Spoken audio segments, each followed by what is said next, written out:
میرا سوال تو کوئی نہیں ہوا. ہیں؟ قرآن کریم میں کیا ابتدا کہا تھا؟ میرا سوال تو کچھ نہیں. یہ بس ایسے ہی سوال کوئی معمولی سا ہے. اچھا. قرآن کریم میں ارتداد کی سزا قتل تو واضح طور پر کہیں نظر نہیں آتی، لیکن احادیث میں ایک حدیث میں دیکھی تھی، اس میں جب نبی کریم صلی اللہ علیہ وسلم نے حضرت موسیٰ بن اشریق رضی اللہ تعالیٰ عنہ کو یمن کا گورنر بنا کے بھیجا تو وہ وہاں گئے تو ان کے پیچھے ایک دوسرے صحابی کو، ان کا نام مجھے یاد نہیں ہے، وہ بھی گئے. تو جب وہ ان کے ملنے کے لیے پہنچے تو وہ ابھی بات ہی کر رہے تھے ان سے، تو ایک آدمی آیا یہودی. اور یہ جو روایت ہے اس میں میں خوب بحث کر چکا ہوں تقریر میں اس موضوع پہ.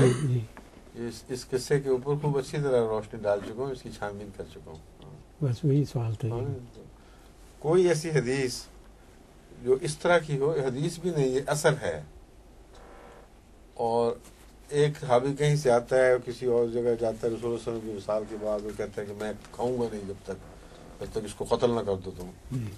اس کے اوپر شریعت کی بنیاد رکھ لینا بہت ہی زیادہ سادگی ہے، بلکہ ظلم ہے، کیونکہ قرآن کریم جن امور پر روشنی ڈال چکا ہو ان سے ہٹ کر کسی اور حوالے سے بات کرنا جائز ہی نہیں ہے. یہ ہو کیسے سکتا ہے کہ قرآن کریم نے ارتداد کا مضمون چھیڑا ہو، قتل نہ بیان کیا ہو، اور اس مضمون کا پر ایک صحابی اتفاقاً ہاتھ سے کسی جگہ پہنچتے ہیں تو روشنی ڈالتے ہیں، تو تب پتہ چلتا ہے کہ اچھا قرآن کریم کا یہ مطلب تھا. بالکل بچگانہ باتیں، لوگوں نے بے شمار کہانیاں ایجاد بھی کی ہوئی ہیں. اس قسم کے مضمون تو بہت ملتے ہیں.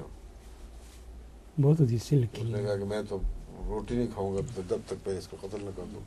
وہ بھی عجیب تھے اشری صاحب جنہوں نے فوراً اس کی بات مان لی اور قتل کر دیا.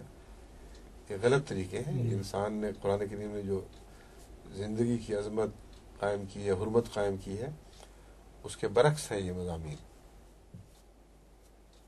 ٹھیک ہے.